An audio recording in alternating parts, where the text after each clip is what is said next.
Wann drohen Verspätungszuschlag, Zwangsgeld und Steuerschätzung?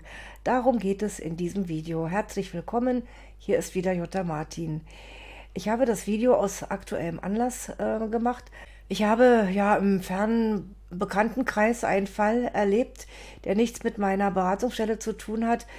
Der Mann, der hatte 2018 für mehrere Wochen Krankengeld bezogen, also im vierstelligen Bereich Lohnersatzleistungen, und ist der Aufforderung zur Abgabe einer Steuererklärung gegenüber dem Finanzamt nicht nachgekommen.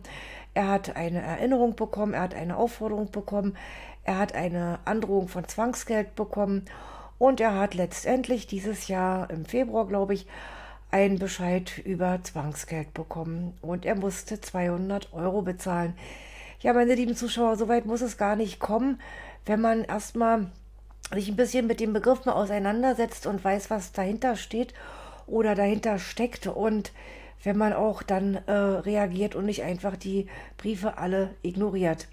Ich nehme Sie mal jetzt mit auf meine kleine Präsentation. Ich habe Ihnen die ganzen Begriffe nochmal aufgelistet und es sind unterschiedliche Fristen und Prozente und man kann da schon mal leicht durcheinander kommen. Deswegen habe ich Ihnen das jetzt nochmal schriftlich aufgeführt. Bleiben Sie dran, sichern Sie sich inzwischen unter dem Video den kostenlosen Report in 7 Schritten zur Steuererklärung. Wir sehen uns gleich. Verspätungszuschlag, Zwangsgeld und Steuerschätzung. Schauen wir uns mal in diesem Video die ganzen Begrifflichkeiten an. Wir legen mal los mit dem Verspätungszuschlag. Also der Verspätungszuschlag, der konnte früher von den Beamten selbst festgelegt werden und sie konnten dann einschätzen, wie hoch der ausfallen soll.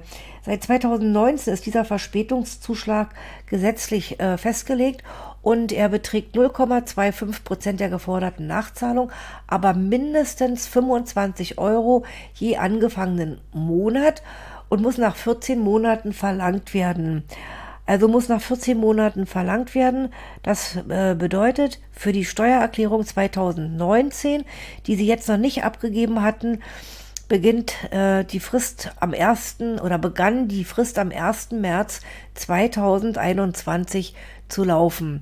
Das ist der Verspätungszuschlag. Als nächstes gibt es Verspätungszinsen. Und die Verspätungszinsen, die werden nach 15 Monaten nach Ende des Kalenderjahres in Höhe von 0,5% der Steuerschuld zusätzlich verlangt. Also wir hatten eben bei dem Verspätungszuschlag 14 Monate und bei den Verspätungszinsen sind es 15 Monate. Das bedeutet, wenn Sie für 2019 nachzahlen müssen, 15 Monate dazu sind ab 1. April 2021 müssen Sie 0,5% Zinsen auf die Steuerschuld pro Monat nachzahlen. Also das sind 6% pro Jahr. Und diese 0,5% pro Monat oder 6% im Jahr, die stammen, also muss man sich mal überlegen, ja, die stammen noch aus dem Jahr 1961. Also das ist unglaublich, ja. Und das ist 60 Jahre her, das ist ja überhaupt nicht mehr zeitgemäß. Und ich denke mal, da wird sich demnächst auch noch was ändern. Andersrum muss ich aber an der Stelle auch erwähnen, wenn Sie jetzt eine Erstattung bekommen und nehmen wir das Beispiel 2019 und die wird jetzt erst bearbeitet, dann stehen Ihnen aber auch Erstattungszinsen in gleicher Höhe zu. Also ab 1. April 2021 stehen Ihnen pro Monat 0,5% Zinsen auf die Steuererstattung zu. Aber trotzdem wird sich da also wirklich demnächst, also muss sich grundlegend was ändern, 60 Jahre, das ist, naja, weiß ich nicht, geht gar nicht eigentlich, ja. So, dann haben wir eine Aufforderung. Eine Aufforderung zur Abgabe der Steuererklärung unter Androhung einer Schätzung. Ja, was ist das denn nun schon wieder?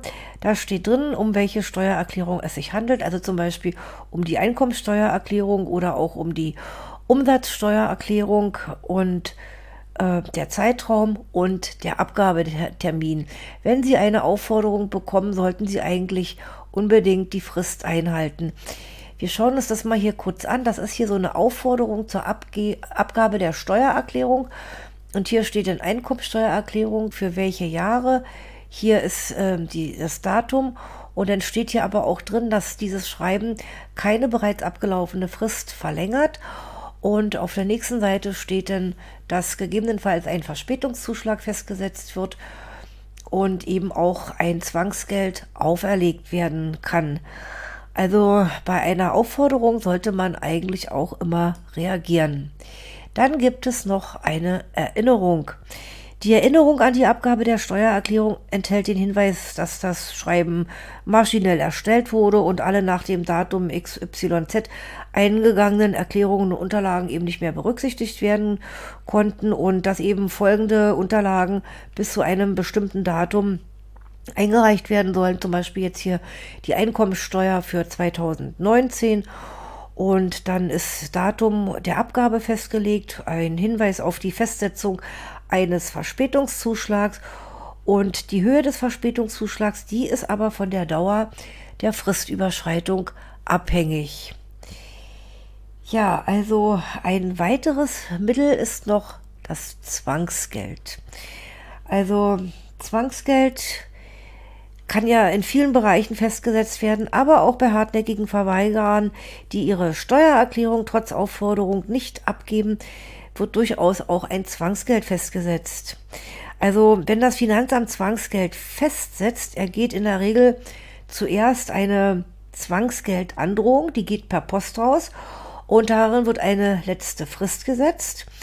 Bleibt diese erfolglos, denn ergeht ein Bescheid über die Zwangsgeldfestsetzung, also der heißt richtig Bescheid über die Zwangsgeldfestsetzung und zwar zwischen 100 und 500 Euro. Zwangsgeld ist nicht ganz so häufig, aber es kommt schon vor. Also bevor ein Zwangsgeld festgesetzt wird, wird der Steuerpflichtige schon aufgefordert, seine Steuererklärung einzureichen. Viele Finanzämter schicken dann nochmal eine Erinnerung raus, das hatte ich schon mal erwähnt, ehe dann wirklich die Zwangsgeldandrohung per Post ins Haus kommt.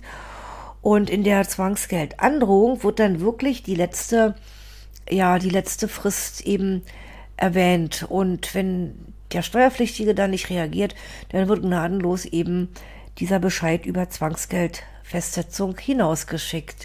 Und der Säumige muss zahlen. Dann haben wir noch die Schätzung.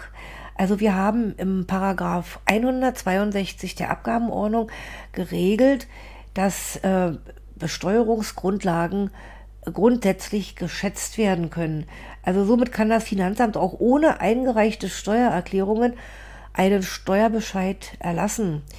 Ja, wurde trotz Aufforderung und anschließender Erinnerung keine Steuererklärung eingereicht, dann kann das Finanzamt eben schätzen. Ja, und bei einer Schätzung setzt das Finanzamt natürlich gerne höhere Einnahmen an als im Vorjahr. Aber grundsätzlich muss so eine Schätzung auch realistisch sein. Also nehmen wir mal an, derjenige hatte immer so im Schnitt zwischen 30.000 und 50.000 Euro Jahreseinkommen, dann kann das Finanzamt nicht auf einmal von 100 oder 200.000 Euro ausgehen. Also es muss dann schon so in dem Kreis bleiben, vielleicht auf 60 hoch oder so, aber es muss realistisch sein. Erst im Einspruchsverfahren kann dann der Steuerpflichtige darlegen, dass seine Einkommensverhältnisse vielleicht doch anders sind. Ja, eine Schätzung entbindet aber auch nicht von den Pflichten. Man kann gegen die Schätzung Einspruch einlegen. Also in dem Moment, wenn die jetzt eine Steuererklärung einreichen, dann wird die in der Regel auch als Einspruch gewertet. Besser ist natürlich, wenn Sie ein Einspruchschreiben gesondert formulieren. Und die Schätzung kann jeder Finanzbeamte nutzen, um eben säumigen Steuerpflichtigen gegenüber ein bisschen Druck aufzubauen. Ja, Sie müssen immer bedenken, Ihre Einkünfte sind dem Finanzamt bekannt. Die liegen alle da, egal ob Arbeitseinkommen, Lohnersatzleistungen oder Rente oder Kapitalerträge. Es liegt alles beim Finanzamt vor und die wissen ganz genau, wann sie steuerpflichtig sind oder nicht. Ja, es gibt noch mehr unfreundliche Schreiben, sage ich jetzt mal so, vom Finanzamt, aber das waren so die wichtigsten Dinge. Und mein Hinweis nochmal an Sie oder meine Bitte an Sie, nehmen Sie also die Schreiben vom Finanzamt nicht auf die leichte Schulter und reagieren Sie. Also Sturheit ist da keine gute Idee, denn sie kann wirklich teuer werden. Öffnen Sie die Briefe, lesen Sie die Briefe und beantworten Sie die Briefe oder rufen mindestens beim Finanzamt an, wenn Unklarheiten sind, aber reagieren Sie. Ja, meine lieben Zuschauer, das war ein kleiner Exkurs in die Möglichkeit der, ich sage mal, unfreundlichen Schreiben vom Finanzamt, was so alles passieren kann. Aber es passiert eigentlich immer nur, wenn sie ignorant sind und einfach nicht reagieren. Wenn die sich kümmern und ihr steuerliches Schicksal selber in die Hände nehmen und wissen ihre Fristen und alles, dann kann das überhaupt gar nicht passieren. Hier geht es aber jetzt auch darum, dass sie die Unterschiede der Begrifflichkeiten kennen, Säumniszuschläge, Verspätungszinsen und Zwangsgeld und was es da alles gibt. Ich habe Ihnen das hier zusammengestellt und es ist für einen Laien wirklich gar nicht so einfach, das alles auseinanderzuhalten. Wichtig ist wirklich, dass Sie reagieren, wenn Sie Post vom Finanzamt bekommen. Und ja, eine einfache Ignoranz kann eben wirklich teuer werden und kann sogar bis zur Pfändung Ihres Kontos gehen. Also seien Sie wachsam und öffnen und lesen Sie Ihre Post. Ja, wenn Ihnen das Video gefallen hat, dann aktivieren Sie gerne die Glocke, damit Sie kein Video mehr verpassen. Ich veröffentliche jeden Dienstag hier auf diesem Kanal zu einem Thema und vielleicht einmal die Woche zwischendurch noch ein kleines anderes Thema.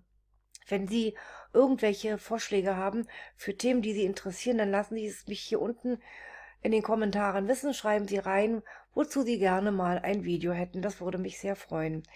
Ja, ansonsten holen Sie sich den kostenlosen Report in 7 Schritten zur Steuererklärung oder auch den Leitfaden für Rentner, den es jetzt auch als Taschenbuch, also in gedruckter Variante auf Amazon gibt.